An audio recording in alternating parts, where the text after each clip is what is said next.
Turley was founded by my father, Larry Turley, in 1993.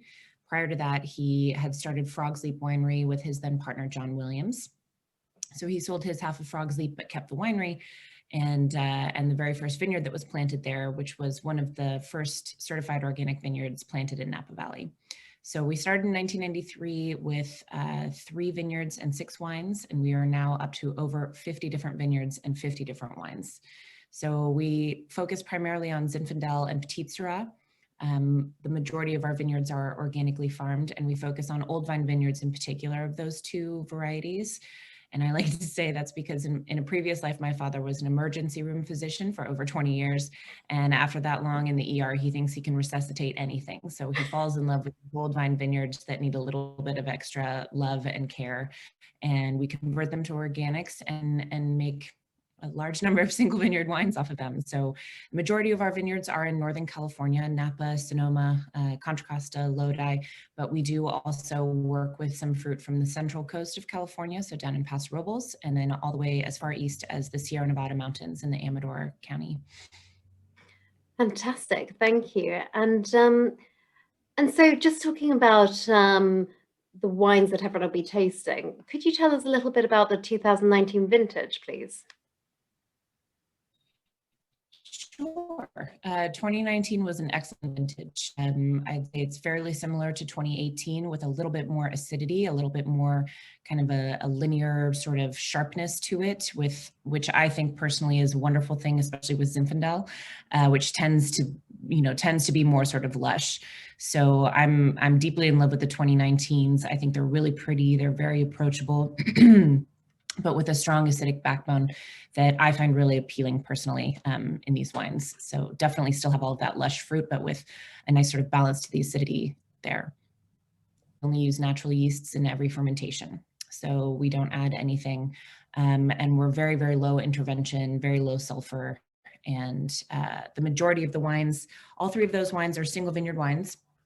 So élevage wise, they see about 80% used oak, 20% new, and 80% French, 20% American. So that works out to be less than 5% new American barrels. It's the vast majority is used French oak, which is really important to us. And I think a smart thing to do for Zinfandel, since alcohol is a solvent, it'll pull out a lot of flavors if you were to use a larger grain or more new oak. So the whole point for us is for the vineyard to shine through more than anything else. So the Kirschenmann is a really special wine that is a vineyard owned by our winemaker, Tegan Pasalacqua. The vineyard was planted in 1915, and very uniquely, it's on its original roots. So they are all ungrafted vines planted in about 4 feet of sand with limestone underneath. So that's located in Lodi, which is basically sort of between San Francisco and the Sierra foothills. It's the northernmost part of the Central Valley in California. So it's quite warm, but Kirschenmann is also located in Oxbow, kind of like the Bacau. So the Mokelumne River, which is all melted snowpack coming down from the Sierra Nevada mountains, passes around this vineyard in the hottest part of the afternoon, bringing really nice cooling, balancing breezes with it. So although it's a very warm area, you have this really nice balancing breeze of the Mokelumne River influencing that particular site. So everything is head trained and dry farmed. Like all old vine vineyards, and planted, pre-prohibition even for us here in 1915. So really special. Definitely plenty of fruit in these wines. They tend to be more on the savory side. So you get sometimes some roasted game, some roasted meats, really pretty dried flowers. Just a stunningly unique wine to me. I think the fact that it's on its original roots is really something that sets it apart. So that's the Kirschenmann. The other fun thing I point out about that is in Lodi, you'll see a lot of old German names on these vineyards. We work with another vineyard called Schmid, another one called Bechtold. So you can often trace the immigration patterns of people in California through some of these old vineyard names. So all of the Germans settled in Lodi, where it's warm and flat and practical, very straightforward and easy to make wine, basically the extreme opposite of the Mosel. And then you'll see some more Italian names in kind of the rolling hill areas, like in Napa, Sonoma, and Paso Robles, including Pacenti. So Pacenti is from the central coast of California. This is about 350 to 400 miles south of where we were in Lodi, much closer to the Pacific Ocean as well.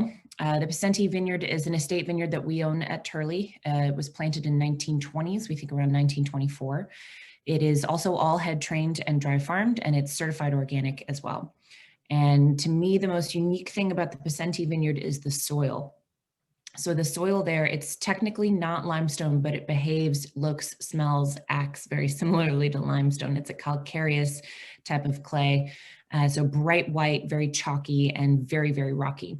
And we've actually found a somewhere between 10 and 25 million year old juvenile baleen whale fossil in this vineyard that we now have on display in the tasting room in case there's any doubt about where this soil originally came from. It's clearly all uplifted seabed.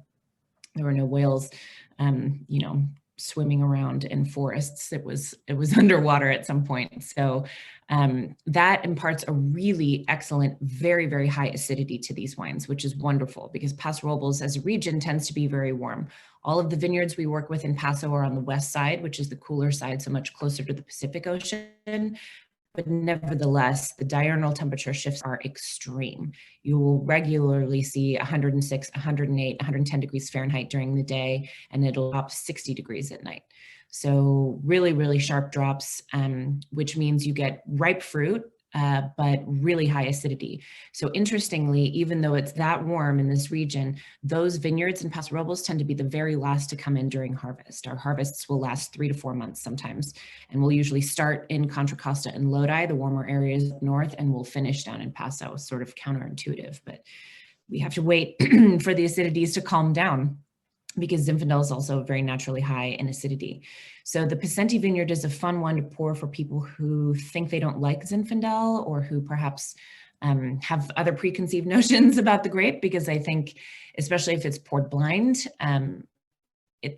you'd be hard pressed to totally identify it as Zinfandel if you're unfamiliar with the many styles of Zin that are possible in California, because it's so high in acidity, but also it's very, very red fruited.